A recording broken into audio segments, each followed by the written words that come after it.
This is the Villanova Basketball Report once again, and we are very, very excited to be joined by our guest. His name is Matt Trabold. Again, he lives up in the Rochester area. He's been doing so much in college basketball, covering basketball up in Syracuse, covering NCAA tournament games, and as I mentioned in the open, really one of the great minds that I've come across in college basketball. So it's great to have a conversation with a guy like him. Matt, welcome. How are you this evening? I'm doing well, and congratulations, Bob. I appreciate that, my friend. Appreciate that. Very, very excited. Next step in the journey, and I appreciate you saying that. It's a good thing. It's a beautiful thing. But you know what else is quite beautiful these days is what's going on the hardwood. And now, obviously, this is a Villanova basketball show, but because of what you bring to the table, we'll branch out over the course of the interview. But let's start with the Wildcats. And this is a team who is now the fifth consecutive week at number one. They're up around 20 weeks at the number one spot over the last 3 years.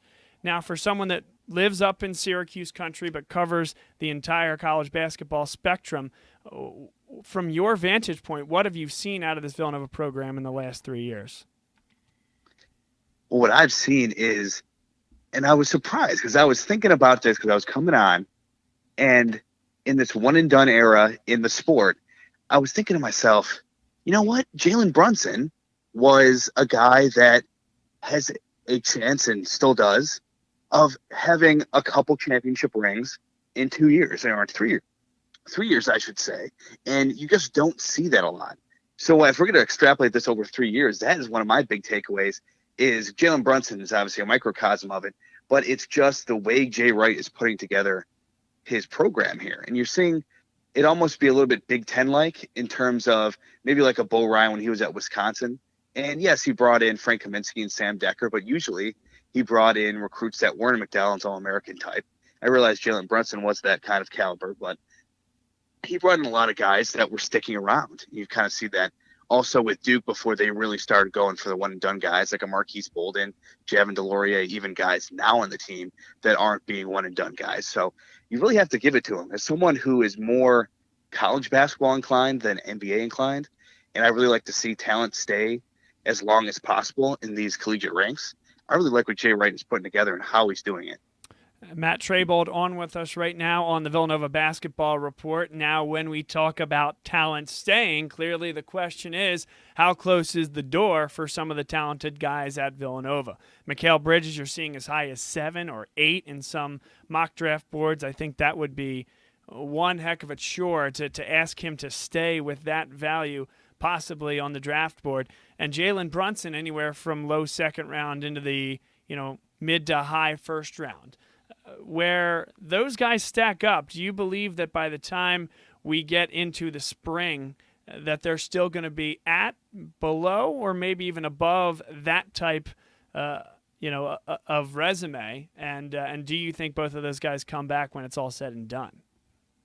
I think there's a little bit more chance for a Jalen Brunson just because I'm not sure. While he does have an NBA skill set in some facets, I'm not sure if he's as ready as a Bridges right now. I mean, Bridges, I know Porzingis has the moniker right now in the NBA of unicorn, Sure. and he's a different kind of player. But Bridges, I mean, the guy, and I like to say, he has don't have to bend down and tie your shoes kind of wingspan. I mean, this guy is unbelievable.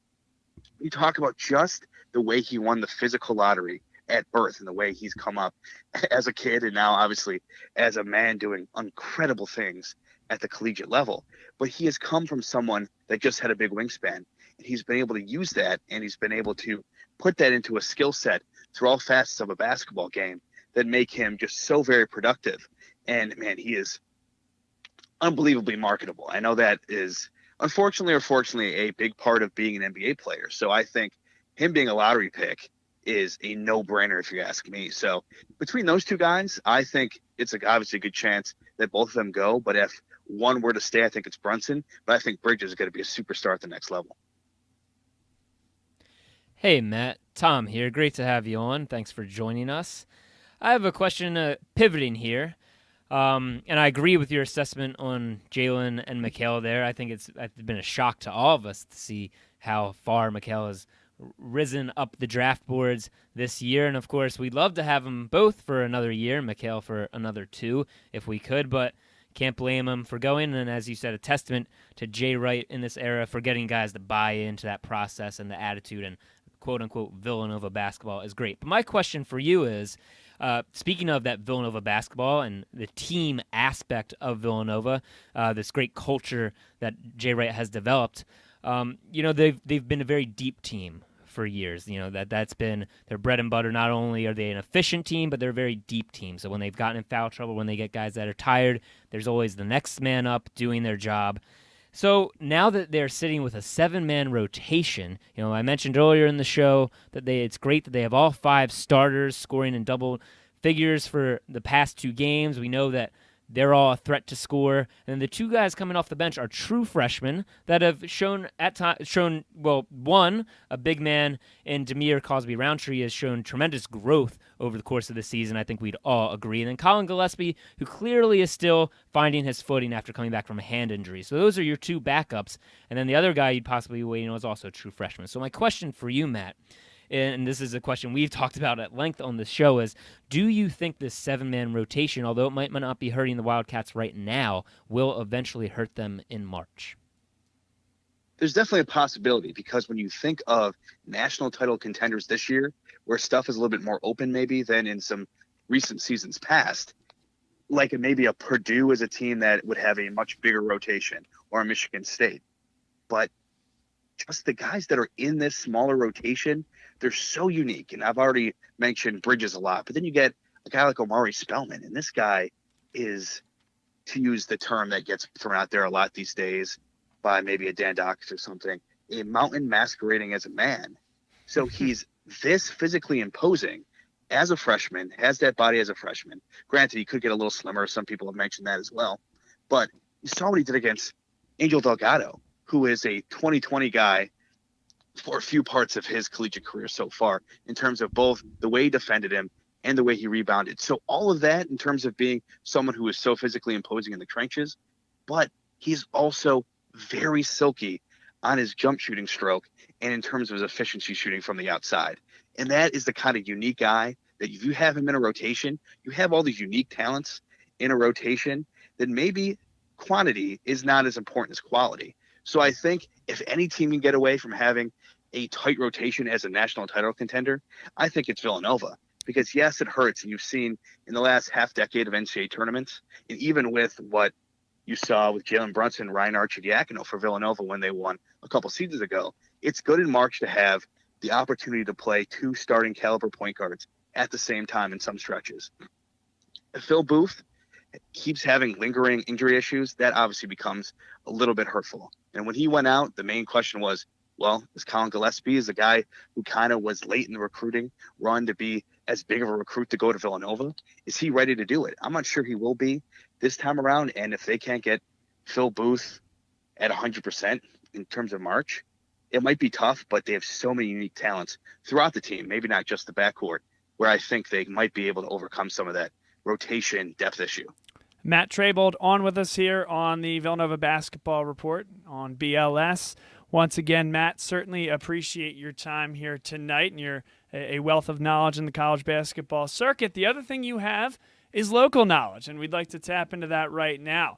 The Big East Conference, clearly Syracuse for many, many years was one of the linchpin programs, the banner-carrying programs of this conference. When they move to the ACC, I am sure that the opinion of the Big East Conference changes to some extent. Now, what have you heard from those that are, say, living in a former Big East territory, and what have you seen in terms of the conferences from a basketball acumen perspective, from an ability perspective, and from what teams have been able to put on the floor? What was originally a 16-team super conference, now a 10-school, somewhat regional, smaller school conference in play here. Now, people up here, in terms of Big East turning to the ACC, they, especially Orange fans, are going to be more along the lines with whatever conference they are in at that point. So they're going to be ACC. But if you ask me, this Big East has come such a long way in such a short time after conference realignment, where it's almost looking like a Big 12 in terms of having so much depth in a power conference that doesn't have quite as many teams as an ACC or a Pac-12 or a Big 10. So I think the Big East has so much depth. And granted, Georgetown has tapered off a little bit. St. John's, maybe the most disappointing team in the country. Maybe them or a Baylor or a Wisconsin. They're definitely in that conversation, but still so much depth. And I don't think anyone really expected them to come this far. I mean, Creighton has come such a long way. Xavier, you have to think, they were in the Atlantic 10 as a quote-unquote mid-major not that long ago. And at last look, they were having a little bit of trouble keeping a lead late against Butler. But still, this is a team that came into the day number 5 in the nation. And this was a mid-major not that long ago. And the same thing with Butler. Butler isn't ranked right now, but they've been ranked for plenty of this season so far and since they've moved over from the Big East in those few seasons. So you're really saying the Big East just comes so far. And for you to say, regardless of what the blue blood programs are in this conference, or maybe you could even say it's a lack thereof, besides maybe a Villanova here and there, you have schools like that in the Big East now. But I'm sorry, you have to respect them as one of the tip-top power conferences out there right now. Hey, Matt, Kevin here. We're just talking about the Big East Conference, talking about them being one of the top tier. Is it too soon to call them the top conference? I mean, we're looking at an ACC right now that is having a bit of a down year, a Duke team that just lost to St. John's. Virginia's the top team in that conference right now, definitely looking really strong. Not all that strong offensively, but their defense more than makes up for that. Is it too soon to start saying that the Big East this year or maybe in the next 1 or 2 years will take over as the premier conference in college basketball again? I think it's definitely possible within the next few years. I'm not sure if they're there just yet, but I think they will always be going forward, at least for the very near future, kind of like a Big 12 like I was mentioning a second ago, that are going to be a top 3, at worst maybe a top 5 conference RPI team, because when you look at top to bottom, the depth that they can really provide. So that's what I'm really seeing out of that. But in terms of this season, some of it might be because of the shock factor of how far in one off season the SEC has come. I mean, Auburn was, speaking of that off season, had all these FBI issues, but have still come, and they could be a 1 seed in the 2018 NCAA tournament. So they're kind of at the center of the SEC being such a surprise. I would say it's probably between them and the Big 12. Because the Big 12 has had a little bit of depth issues when you talk about what they have had in that regard over the past couple seasons. But I still think that the Big 12 is certainly up there, because it seems like almost every year since conference realignment, they have a team like a TCU go from being in the doldrums of the conference and being in the doldrums of power conference teams in general, rise to the top. In Texas Tech, you're seeing kind of the same deal. So I think the Big East is going to be, both this year and for the near future, a top 3 caliber power conference.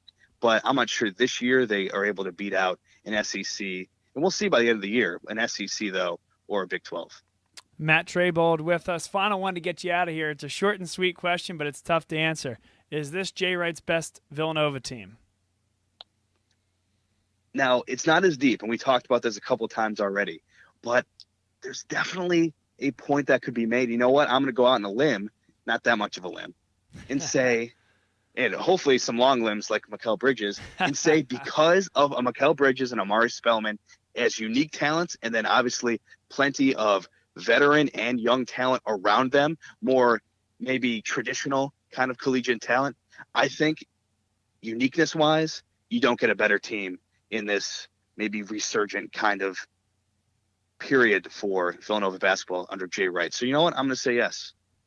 I like it. I think that's a good answer. And Matt, we certainly appreciate your time here tonight. And perhaps as things get a little bit more interesting down the stretch, we can have you back on and discuss all the happenings that are late February and early March in college hoops. Sounds good. Thanks for having me on, guys. Oh, you got it. There you go. That's Matt Trabold, a really good guest, a good guy, and great to have him on. And